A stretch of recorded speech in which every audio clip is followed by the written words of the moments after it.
Welcome to the latest episode of the Players Ball Podcast for AT Aliens by AT Aliens. I'm your host, Alex the Great, 88, if you want to know the year.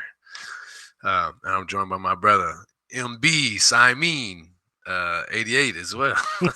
It's a great year, man. Coming back to talk about what? Politics for pay long. No, I'm just playing. More sports. Surprise, surprise.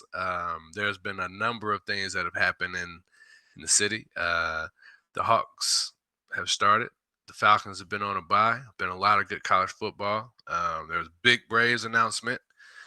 To my to my wishes. We're gonna dive into all of that, man. So we're gonna get it popping with a little spaghetti Johnson. We got traffic incoming, covering all the biggest news in ATL sports, no matter the lane, no matter the highway. Let's get into it with Spaghetti Junction. Man, so the last time we talked about the Georgia Bulldogs, we were going into the Alabama game, and they did not fare well. We talked about that. We talked about the results of that. And they came out with a vengeance against Kentucky, man. Were you satisfied with the turnaround? How do you feel?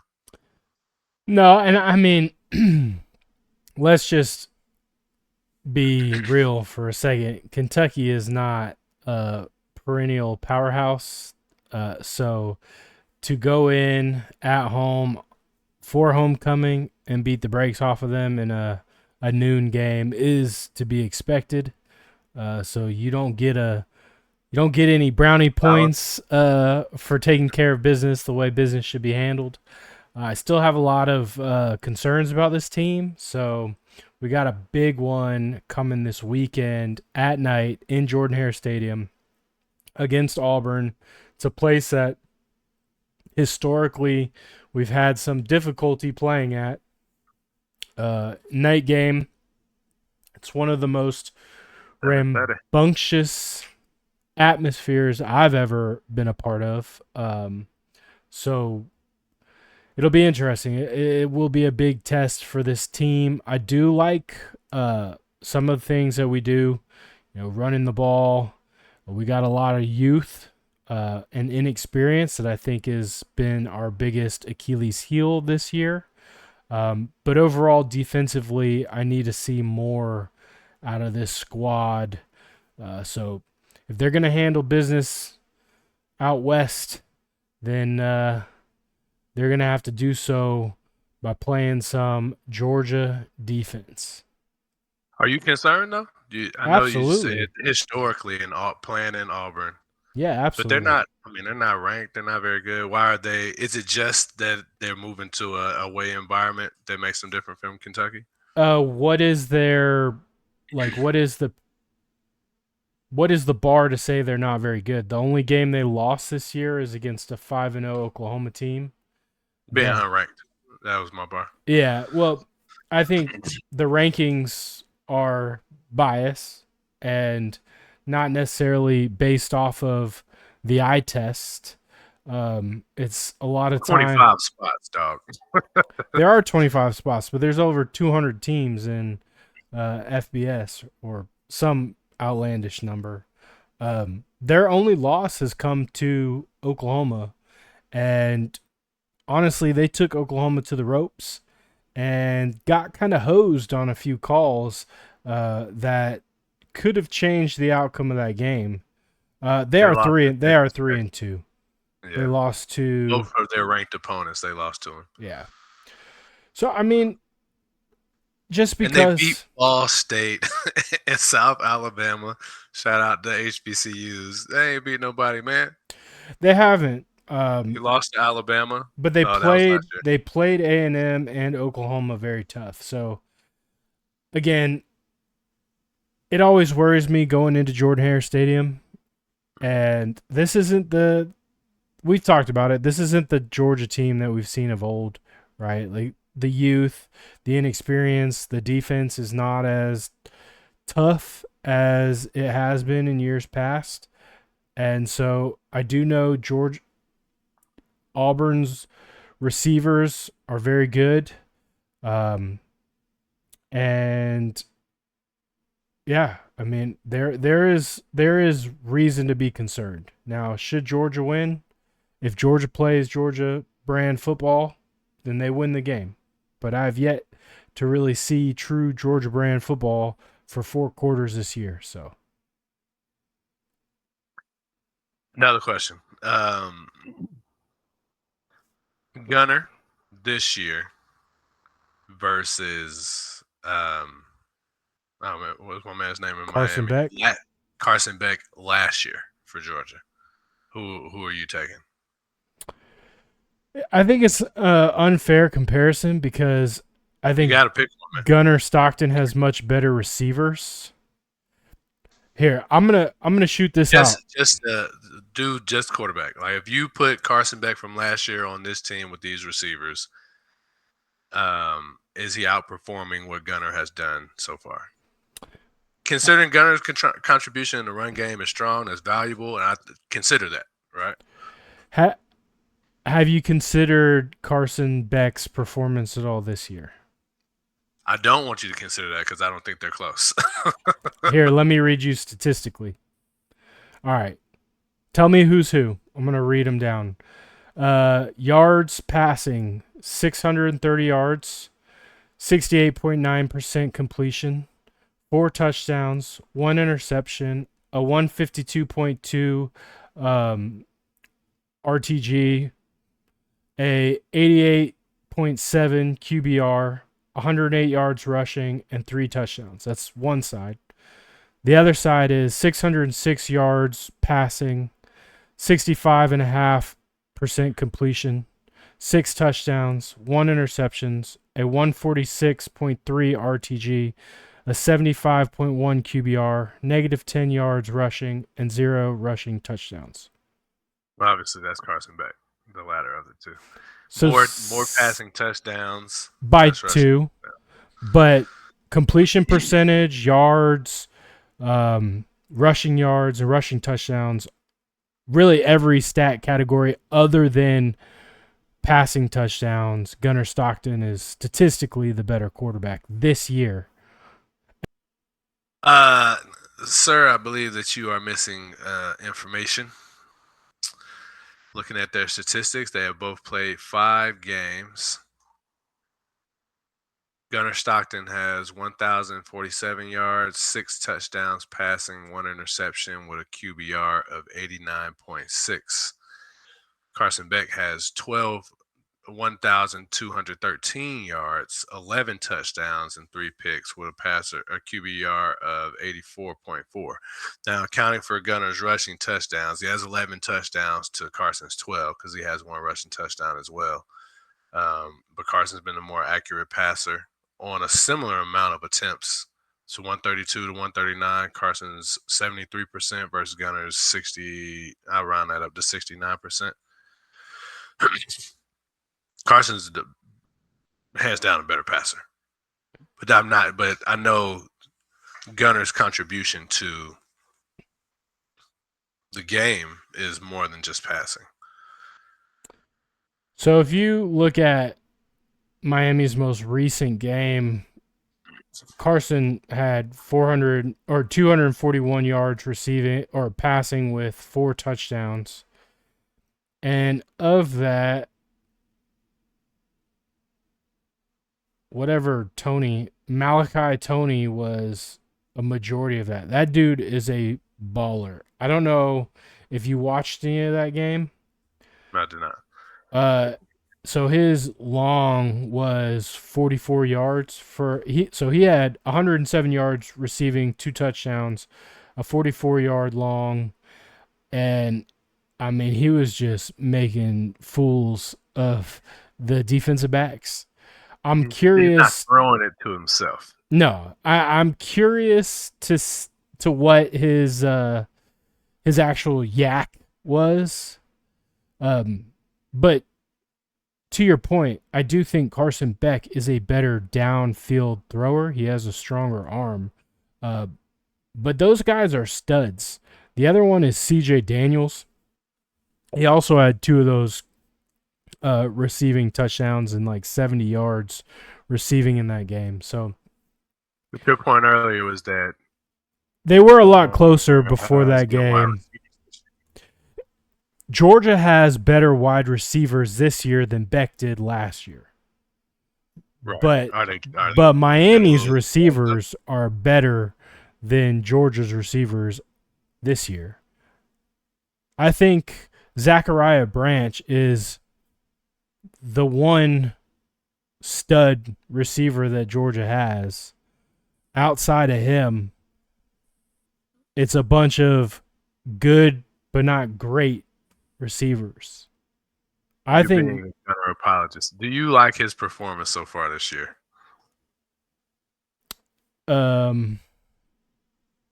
Yes. That's at telling. times. That was the weakest yes I think you've ever given in your life. I mean, there's nothing not to like about Gunnar's performance. There's plenty not to like. What bad decisions has he made? He's made less bad decisions than Carson Beck last year, which is why that was the comparison I was trying to make. Carson last year with this group versus Gunnar Stockton. I think Gunnar would be an upgrade over Carson from last year. He is not from the Carson that's at. There's really only one receiver that carried over from year to year, and that's Dylan Bell.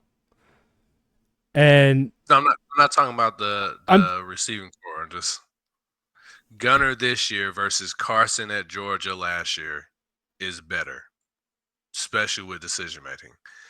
But you brought in Carson from this year, who, in my opinion, is better than Gunnar.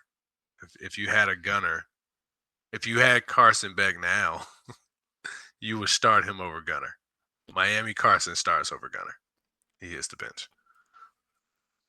I think the answer to that is yes, but I think it's more experience driven than it is just pure talent.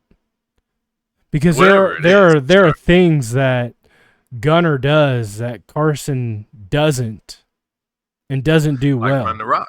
Yeah. Yeah, no, the way that Gunnar runs is invaluable. It's been his offensive saving grace. But I also don't think Beck at Miami would be the same if he was still playing at Georgia, statistically.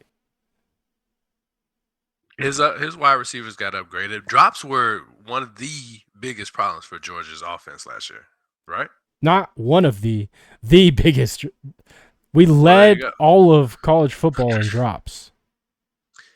So it bears to believe that Carson would be better than he was last year because the receiving core is better.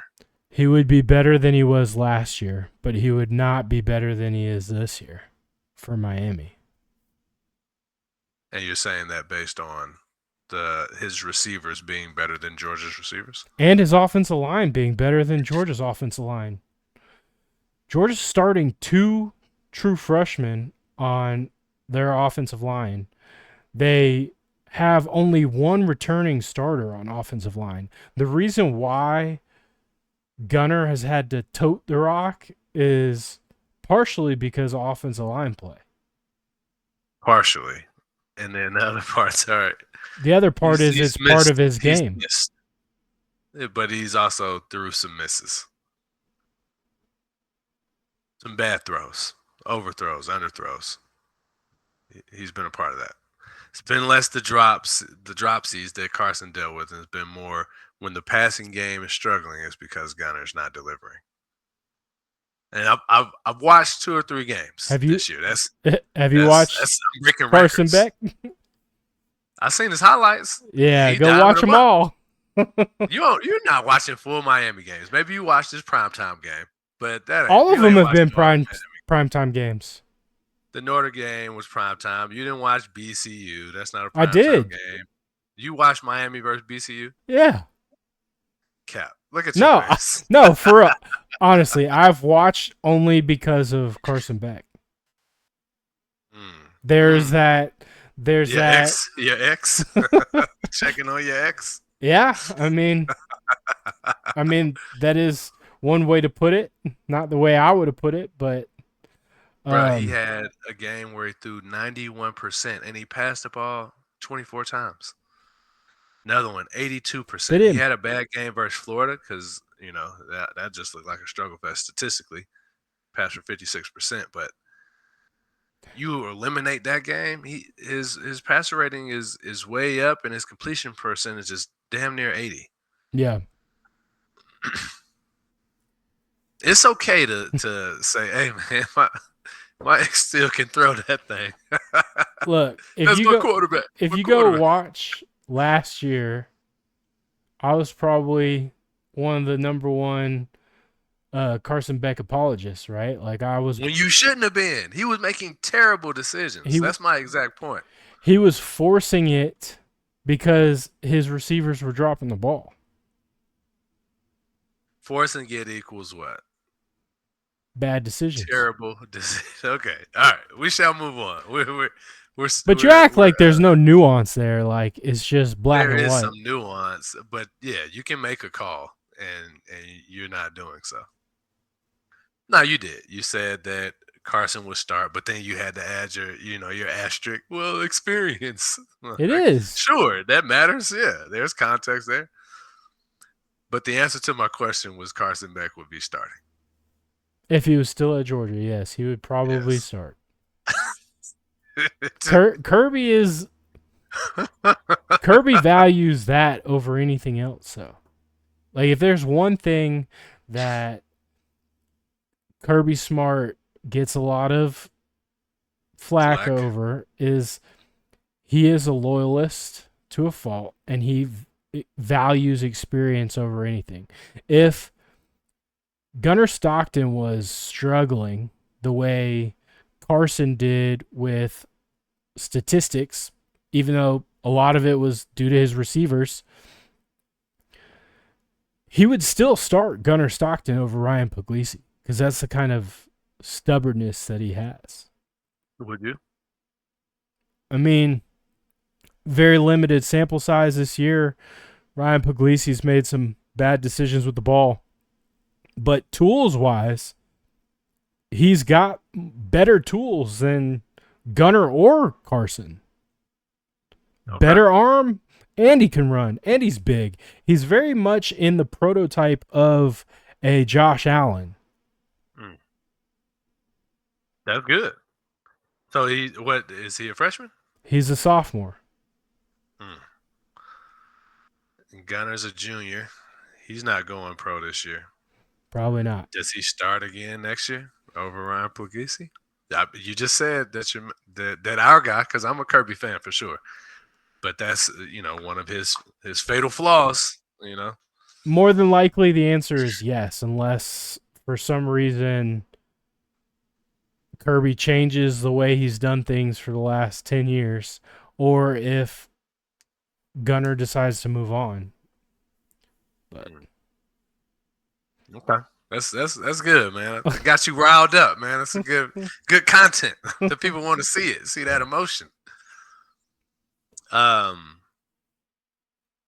Let's move on. Let's move on from college football. Georgia State lost, my alma mater. So we'll move on from there. The Atlanta Braves, you are sporting the old school logo. We talked about it. My high and low was, we finished on a high. Snit was going to stay. Snit has officially retired. And, I love that he sat there at the podium with his championship ring on. He looked down at that thing and said, man, I did that. Because he did. I want him to get all his flowers in retirement. yeah, I mean, it Where do comes as you no stand with that? surprise to me, right? Like I've said for months now that this was it for Snit. He did, follow through with what I thought he would do. He was not under contract next year, so he would have had to have been re-signed. Extended. Yeah. And I don't know that the organization was going to be willing to do that, for one. So he didn't technically retire, right? He resigned as the manager and is now going to have some, probably consulting type role in the front office. So he won't be completely out of the picture, just won't be in the dugout, right? He's not calling the shots. No, he's not making any Consultants decisions. consult. Yeah, he's no longer a decision maker. That's what I wanted. Now we talked about a couple of names. You sent me a clip of the fan. They threw out their dream management lineup, right? With Chipper and Brian McCann and um, Mark DeRosa. Ron Washington, Mark DeRosa being the new skipper. What one? Where do you stand with that? And then I have a follow up question after that. I mean, I'm down with it. There are a few names as far as like who could take the head coaching job that weren't mentioned, right? But as far as the supporting cast, like I would love to have Chipper as a hitting coach since he's gone public and said he does not feel like he is managerial type. At least he lacks the experience that um and he doesn't think it's right for him where he is in his life right now, even though the family has given him the blessing. He still Mm, doesn't feel like that's the next move for him in his career. I love the idea of bringing back Wash since he was let go from the Angels, which I think that was a job where he was set up to fail, right? He gets that yeah, job and Shohei the great goes Shohei. to LA. Uh, I don't know how many games Mike Trout played this year, but historically it hasn't been a lot. they didn't trade Shohei. He chose not to Or sign. he Yeah, signed with the yeah, Dodgers, right? Yeah, yeah. So but his talents were not retained. they were not, and the team suffered as you would expect them to suffer losing a generational talent like that. So I think it was unfair the situation that Ron was put in. So I think he's even a potential candidate for the manager job. But at the very least, bringing him back to be your third base coach, absolutely. Brian McCann, I don't know really what value he adds other than the fact that he's put a lot of years into the league. But from the coaching standpoint, I don't know that he has any coaching experience. So that's an interesting name as far as that lineup's concerned. Um, but Mark DeRosa, he's a personality you see on MLB TV. He does a lot of breakdown videos from hitting. I do think he likes, the Former Brave, right? former Brave. So I mean, it's intriguing. I would like to see some other names though. I think David Ross is one that I've heard, and then obviously Walt Weiss will get a courtesy interview. I think, yeah, yeah. So there was a question I'm gonna steal from Turtle. Shout out 929. He asked because I don't know a whole lot of coaches, right? You've either worked for the Braves or you're like, you know, Joe Torre, right? Um, but his question was coaching mentality, GM mentality. So do you want like an old school, go with the gut guy, someone from the Schnit, which I feel like Ron Washington would be that kind of guy, or do you want a more Moneyball analytical skipper, like one of the new age guys? So I actually think that Brian Snitker was more of an analytical guy than you might think. Mm. Um, so it's hard to say. Like I think the analytics are important, right? But there are some old school baseball mentalities that we lacked in the last couple of years that we would benefit from, right? Like just relying solely on the long ball, not playing small ball, you know, rarely if ever bunting a guy over, like simple game mechanics that we just didn't do that I would love to see brought back to the game. And it's something I've heard Chipper talk about. It's a different mentality and different mindset. Now, is that old school? Or is that traditional? I feel like that's or old school or analytical. I feel like those things that you just It's old school baseball. named are analytics. Old school baseball. Small ball is analytics. Mm, Like Moneyball, they weren't the Athletics weren't swinging for the fence every time. I mean, I don't. Moneyball to me is more of how you comprise the roster, but Well, yeah, that I think that actually that is the core of it. But the actual way you play the game, um, the small ball is a old school way of playing baseball. that's just hard for me to, and I'll take your word for it, but that's hard for me to get behind considering that hitting home runs is completely personnel based. Whereas no matter your roster, you can get things popping with small ball. Absolutely, but baseball today in general is more reliant on the home run than it was 10, 15 years ago. Small ball is an older brand of baseball. I wonder how many like 20 home run players the Brewers had. Because I know they have youth. They have he mentioned their GM, so that's why I'm or not GM, um, manager. And that's why I'm bringing him up. But he's more of an old school traditional guy. Yeah. So, but you didn't answer my question. Would you prefer a old school go with the gut or somebody that's super deep into the analytics?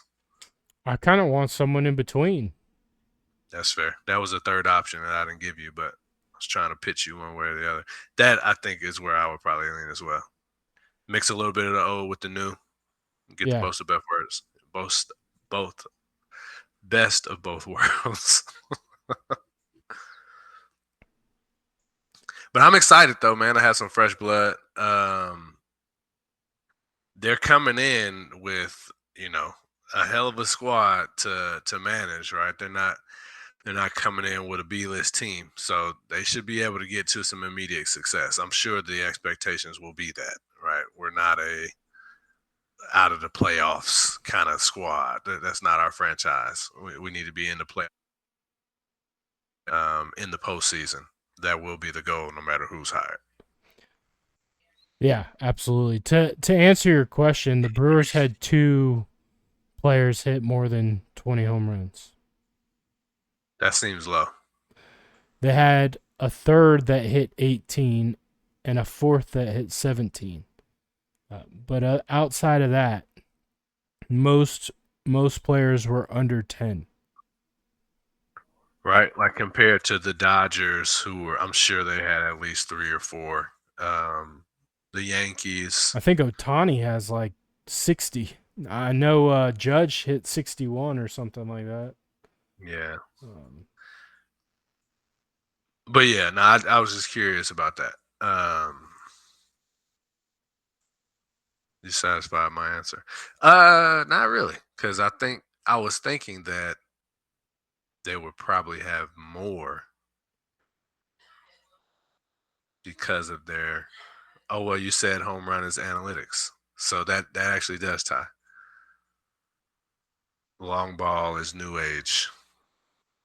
Them scoring so many runs and being as successful as they were without many people hitting more than 20 home runs is indicative of Playing better small old ball. school, yeah, old school baseball. Yeah.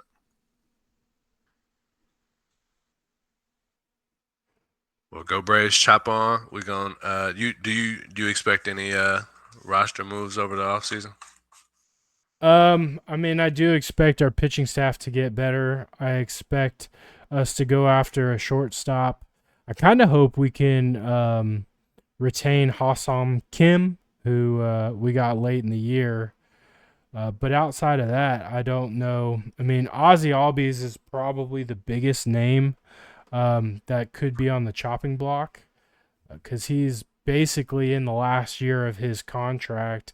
He's got 2 years that are club option that we could Mm. pick up, but outside of those two club option years, this is his last year for the Braves. So Do we bring in a D8 Or do we put Ronnie to DH? I don't. I mean, as opposed to having, Marcelo Zuna's gone. We're gonna need a DH.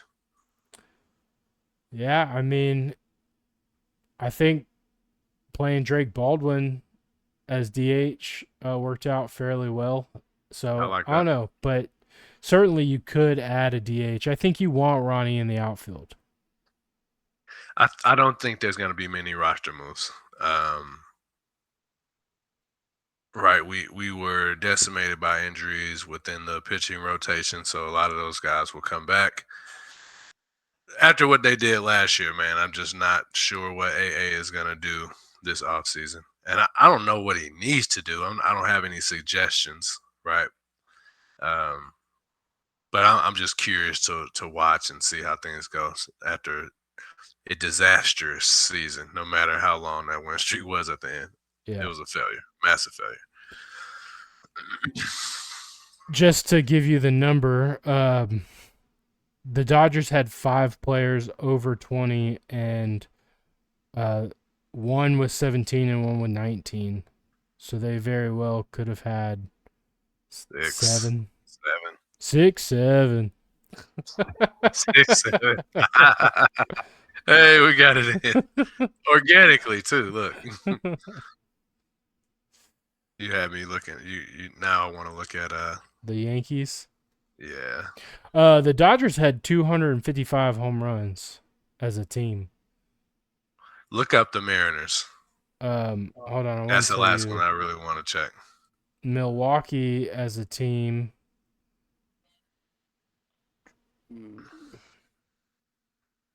had 166. Three. How many do they have over 20 home runs? Milwaukee, just the two. Was Julio Rodriguez one of them?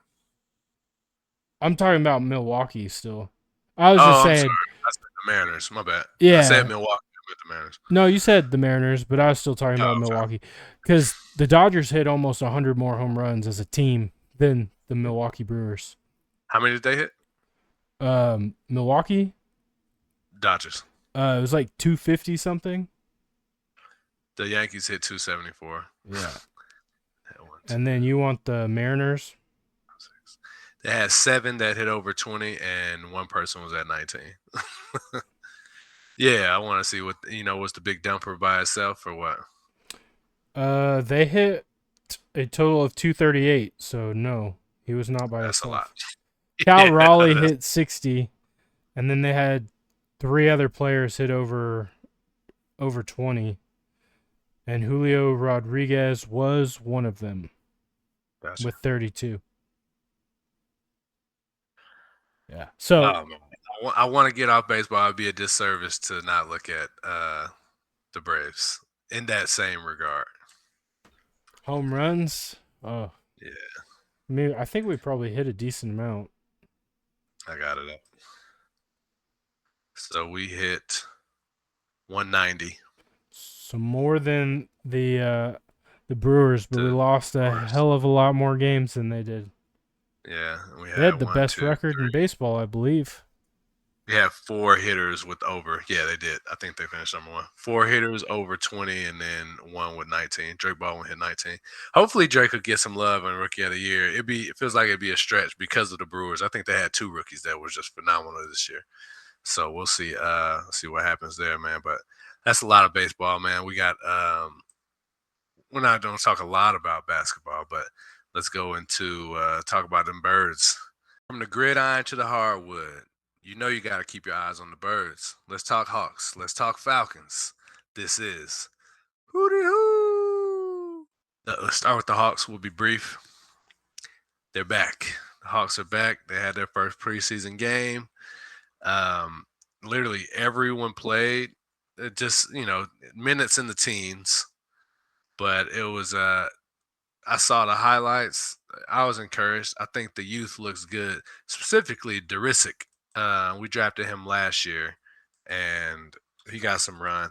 Now, one of my bigger concerns going into this year is going to be how Quinn Snyder manages the rotation. Bro has a lot of talent on the roster. Um, how much time is Vic Creedy really gonna get? You know what I mean? It should be minimal. We still don't have a backup. In my opinion, we don't have a backup point guard. Yeah, I know you're very critical of the Quinn Snyder just in general. He's about to get the snit treatment from you if he's not careful. Hey man, so look, or or the raw treatment. Man. I'm mad at Ra. I'm not super mad at him. He made a hell of a defensive hire. Um, but yeah, no, real quick on Derisic.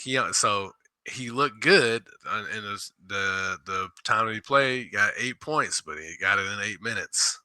Mm. Whereas B Creedy got 10 minutes. The highest was 18. That's Onyeka, Keaton Wallace. Risha Shea got 21 minutes. But yeah, now everyone looked good. They look springy. They look healthy, and that's what we got to hope for this season, man. Is that everybody can stay healthy, and that Quinn Snyder can do the job that's in front of him, I which sent I'm hopeful for. I sent you a clip that I believe is from that game. It was Jalen Johnson going up for a layup, and he gave the defender who was trying to be aggressive and trying to Yeah, foul him hard. He just put him to the floor. I think Uh, that was Amon Thompson, I which he's loved a premier defender in the league. every second of Jalen just saying, "Get off me, too Yeah. small." Oh man, I want Jalen to play 82 games. Let's call it 70. Give him some rest, but I don't want him to be out for an injury, man, because he is a game changer. He's the second best player on the team, Yeah. including Porzingis, in my opinion. When he's on the court, he's a dog. Porzingis is probably a 2B, but Jalen Johnson is a difference maker, man. So we just got to keep that man healthy and see how far Trey and the Hawks can go, man. Yeah, so I teased you in the beginning. We talked about this last week. So Trey had his beef, his spat with Pat Bev. Mm-hmm. Did you see Pat Bev was coming after some other notable NBA players? I did not. Oh yeah, so Patty on the attack. yeah, so there was a photo that went viral, I guess, of Drake with a bunch of bunnies, and one of them was Aisha Curry, and so Pat Oh, Bev. funny. Well, there were a bunch of ladies, and Gotcha, then gotcha. Aisha Curry. I don't I know. guess she is a bunny. She's not a snow bunny. Yeah. Uh, Either Go, way, uh, she's go skiing. uh, Pat Bev made some comment about how the girls belonged in those streets, and Steph Is it Curry, Aubrey Graham, the rapper Drake? Drake, yes, the Yeah, rapper yeah. Drake, Okay, yeah. and Steph Curry clapped back at old Pat Bev. I just think it's hilarious. He's doing whatever he can to stay relevant. There was another photo, or I guess I don't know. I didn't really look into it, but there's some media people or talking heads. I wouldn't even call them media. Um, that are saying that Aisha Curry is like she desires the streets. She has this great husband and a wonderful life, but she's not interested in that. She wants to be her own woman in some way or form. Have you heard any of that? We'll have to. No, I mean, I know that's not Atlanta super adjacent, but I like to talk about that. Not now. Well, because I don't have the information. yeah, no. I just thought it was funny that Pat Bev was making new controversial headlines, coming after other NBA stars, just trying to stay relevant. Yeah, yeah. It wasn't Pat Bev, but it was Killer Mike said something about Aisha, and it was started by this social media news guy. So whoever he is. So there was one other NBA topic that I want to get your thoughts on. So did you hear about the Los Yo, Angeles shorty Lakers? for everybody. That's what Pat Bev said on the picture with. Oh yeah, that's crazy. Go ahead. Sorry. Uh, Another did basketball you team. see the news or headlines about the Los Angeles Lakers and their tickets? I thought you were talking about that stupid Henny announcement too. LeBron did. I was not a fan. I was like, oh man, come on, man, I think it is read the related. room. What is the price? Well, so LeBron James went publicly and I guess hinted at a second decision coming. Yeah, yeah, that's the commercial I'm talking about. Okay, so people took that as a retirement announcement coming. Oh, So the tickets prices to the Lakers' last home game went absolutely bananas. And now there are people suing LeBron James over quote unquote falsely advertising the decision. I mean, I didn't like it, but I won't go that far. They're not gonna win shit in court. Um, and it's crazy for them to even. I kind of get it because he blew it up, right? He said, "Hey, coming Tuesday, there's this big announcement." I remember seeing it over the weekend, and then Tuesday came around. I check sports every day. I'm a sports podcaster, uh, and he was talking about VSOP, right? So I didn't think he's. I mean, he said he's got more work to do. He's not gonna retire. Not like that. Idiots. They spent what $10,000 a pop on a ticket, probably more. I don't know what they were, but it was enough that people are furious and wanting some recourse. This is probably his last game as a Laker. But James.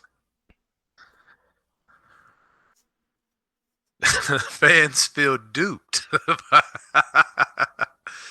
Oh man, people are crazy. This is a wild time to be alive, man. I mean, I know we say that there is no You didn't basis even or spend that whatever. much. $865. I mean, that's a lot of money That's for a a ticket. no.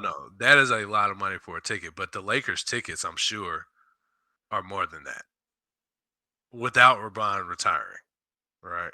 He paid top of top dollar. The Lakers tickets are going like if you're getting floor seats for the Lakers, you're looking at 10 racks. Whereas the Hawks is like two.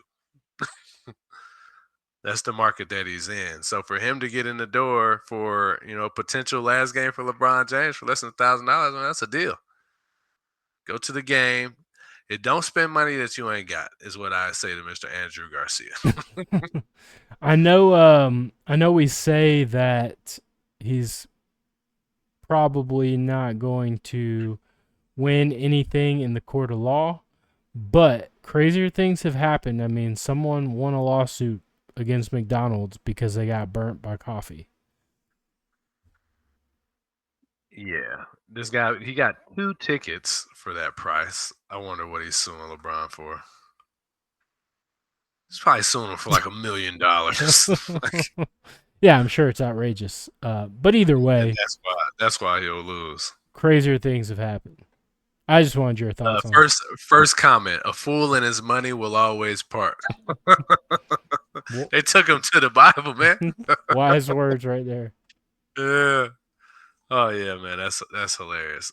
I'm gonna follow up on this and see how much he's trying to get because that's where it gets outlandish, right? He spent $865. He's gonna be asking for maybe at the low end like $10,000 or tickets for life, right? Something ridiculous. So we'll see where that shapes up. Another bird that we want to check in though is the Falcons. So we had a bye week. I watched a little bit of football, but I don't really watch a whole lot of non-Falcons. The game I did watch was very good. It was the Sunday night game, Monday night game, Bills and Chiefs Jags oh Chiefs Jags. Yeah, yeah, was no Monday night. Chiefs Yeah. Jags. Yeah, yeah, that was a good game. Bills Patriots was Sunday night. Yeah, I heard that was a good one as well. That's probably why our boy Demo ducking us Nah, so we were gonna have on a close friend and follower of the pod, Demo. Um, he's sick right now, so we're gonna wish him well, recover, rest up, my brother. We're gonna get you on at some point. Maybe we'll get you on to talk about the Bills' loss this coming week. Back to back losses would be nasty work for your boy Josh Allen. So get well, but we will not have Demo on with us now, obviously. How you feeling about the Bills game? There we go. Better this week than I was at the season start. I think we both predicted a loss. Is that accurate? Yeah, I'll have to pull it up, go back to my list. But I do Yeah. believe, yeah, we both got a loss. Bills are a very, very good team. I think they got surprised by the Patriots. Patriots are probably further along than most people expected, actually. And it's a division win, so you have some familiarity there. Bills are still one of the best teams in the league, and it's going to be tough sledding for the Falcons. But prime time, I think Mike Penix likes the lights, man, and we should see him perform at a high level come Monday. What are your keys to the game? So, Divine Diablo, I would like for him. Someone said on the radio, I can't remember who it was. Maybe it was Mike Johnson, but somebody said they wanted like Jalen Walker shadowing Josh Allen because Josh Allen can. We know Josh Allen gets he's got a cannon, but he gets active with his feet. He's a big man. He's hard to take down. So, um, but I would like Jalen to just be nose to the ground, trying to get him down in the backfield. Whereas Divine Diablo, he's a bigger former safety. I want him to shadow. We got to keep Josh Allen in the pocket. If we can limit him to one dimension, he's still very good, but a lot less impactful than if he can get both his feet and his arm going. I would say I want Devon Diablo or somebody to shadow Josh Allen and keep him in the pocket. Yeah, for me, it's very similar. Keys to the game defensively are keeping Josh Allen's effectiveness, toting the rock to a minimum, and then also just containing James Cook. Mhm. If we do those two things, we should be in the game.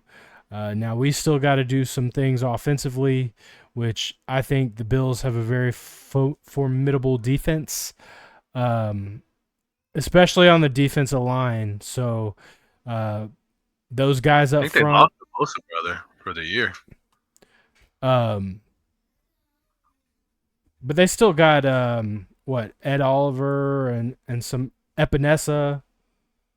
Um, they're still very very good defensively, and I still have question marks about our offensive line. Now, if we can run the ball effectively, I mean, the best player on the field should be Bijan. And if he shows everyone why he's the best player on the field on Monday night, then it should be a great game. The Bills are top 10 defense. They are not number one.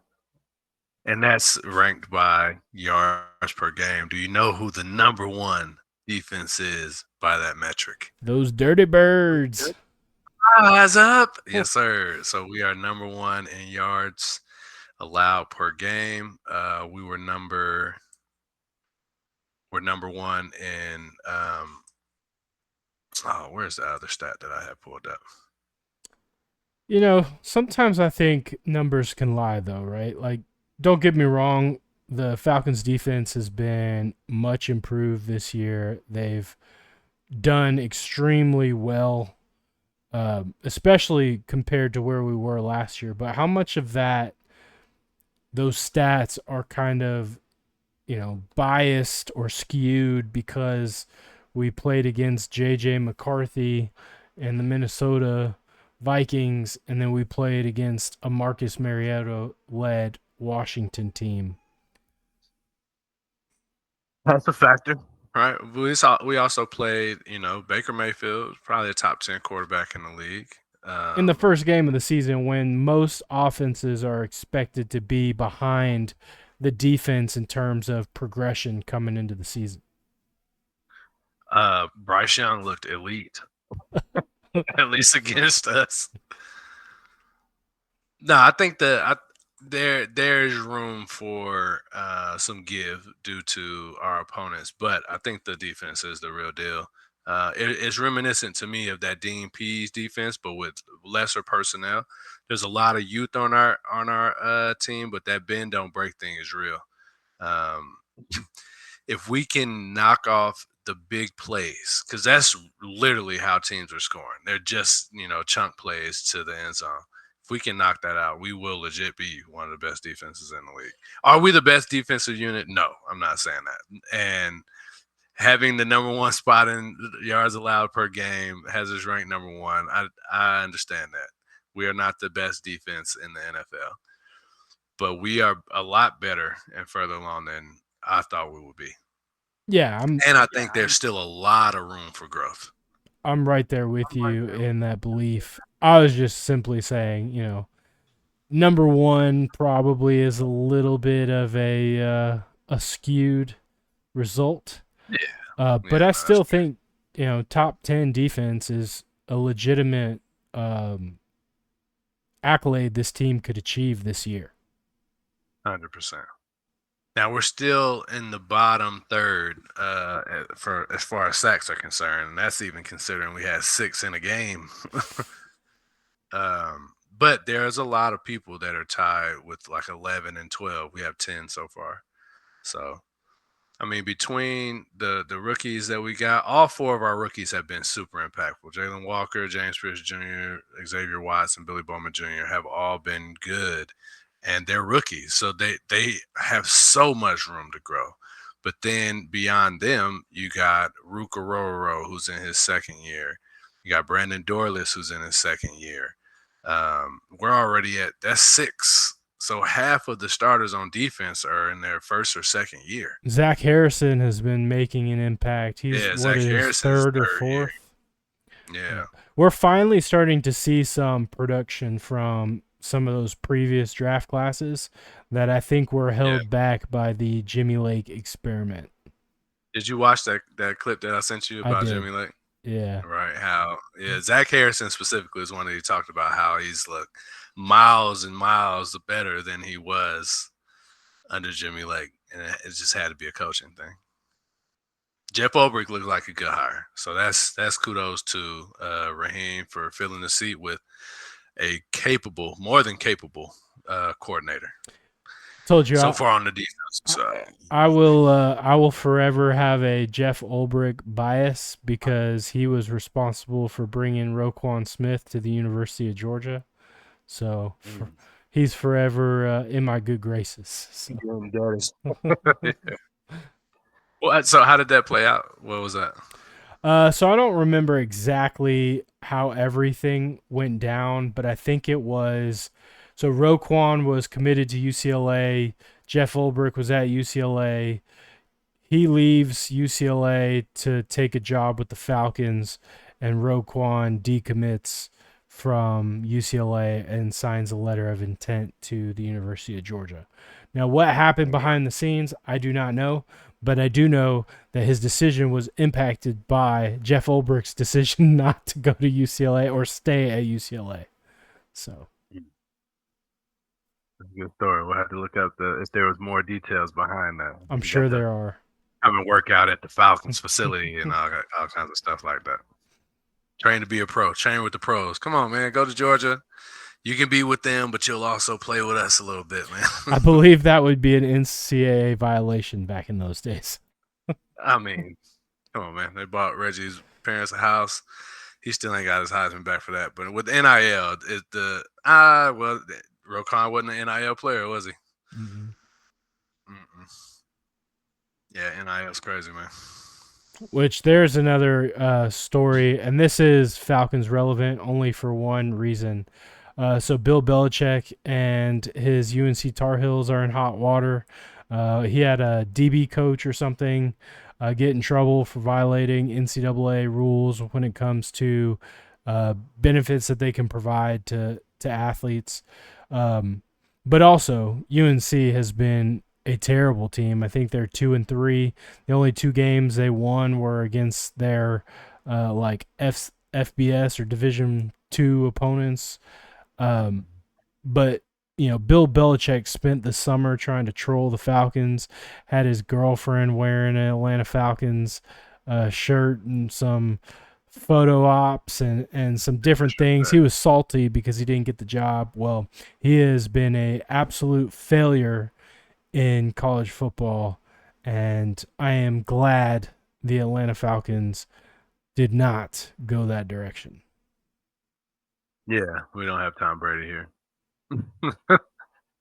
Our personnel's pretty good. He might have had some success, but you know, he did beat us in a game we shall not discuss. So, nah.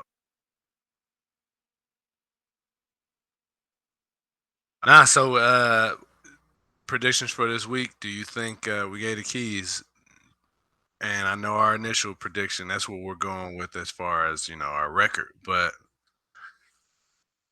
what do you think? Do we pull it off? I'm still going with an L.